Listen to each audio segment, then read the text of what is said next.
Welcome back to another episode or session. I like the word session better. To another session of AskNatty, where I am publicly asking questions that people ask me privately. Kind of a paradoxal, but that's how it works right now. So if you like these sessions and if you want to ask me question publicly, just message me.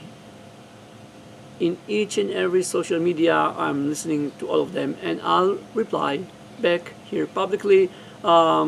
Just write and see if I'm serious or I'm just joking around. You'll find out that I'm serious. Anyway, yesterday the question was from someone that I met for coffee, and that was a friendly discussion. And during the discussion, the guy asked me, well, how did you got into all of this management, different management, because it's so uncommon. How did you got into it? What in life drive you to be there? And the answer is a little bit long, but I think it's interesting. So when you're standing in any point of time and you look backwards, you can see very easily, all the all the steps that brought you from A to B. It's very clear when you're looking backward. It's not so clear when you're in a certain point of time and you're looking forward. So I think there were certain events in my life that drove me that way. I think the first one was an exposure to a different way of working in the army, that instead of encourage people to follow orders, more encourage people to work together and to be creative and to be open and to trust one each other in order to do amazing stuff. So that was the first time that I was shocked that there is different ways how to achieve things that I never learned in school, and I never saw at home, and I never heard about it. So that was the first time.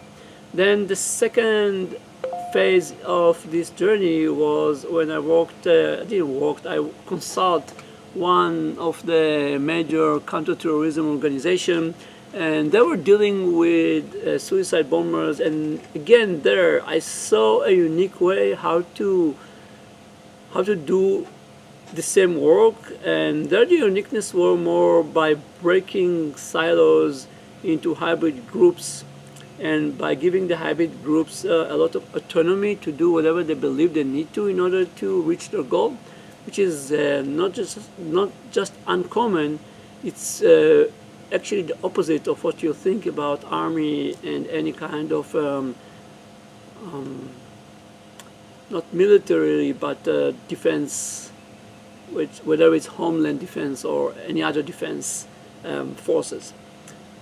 So that was the second phase. And then when I started to fill the CIO role, one of the main things that I saw throughout my career is how silos are devastating to IT. The customer of IT really care less whatever there is development department and infrastructure department and customer support department. They care less about it. For them, IT is a whole. And once elements within IT started to point finger, actually once a customer is experiencing a loop of pointing fingers, which means that he called, a developer, and developer told, no, it's not my problem, it's the infrastructure problem. Call John. And he's calling John, and John said, no, it's not the infrastructure problem at all. This is actually application problem. Call Natty, implying in this point of time, when the secular happened, the customer say, screw them all. They don't know what they're doing. I don't like them. They sucks. And this is how, this is the most common way how IT sucks, as far as I can see it. So when I started to work as a CIO, the first thing that was inspiring me is how to create hybrid groups, how to break those silos within IT and to create one hybrid ID group. And when I thought about it, obviously the two first step in my journey popped up, and I realized that it's not just to create hybrid groups, it's also to give people self-management and to give teams the ability to be self-organized, to enable to create something that is unique, that can react fast, and that can give to customers exactly what they are looking for. And this was the third step. And the third step gave me a lot of encouragement and proof of what is working and what is not working. But I definitely 100% believe that self-management and self-organized team are the future. This is how nature is organized, and this is how other systems around us, like cities, live for thousands, if not more, years, while the most successful organization live for 150 years. Well, maybe the church is more. So, well, those exceptions. But most of the business organization doesn't live or exist for a long time.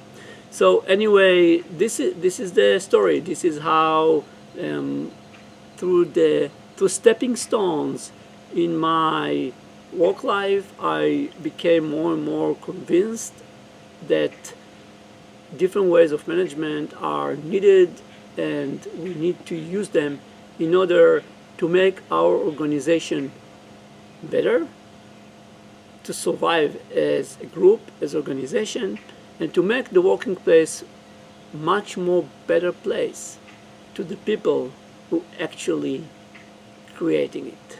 That's all. Thanks.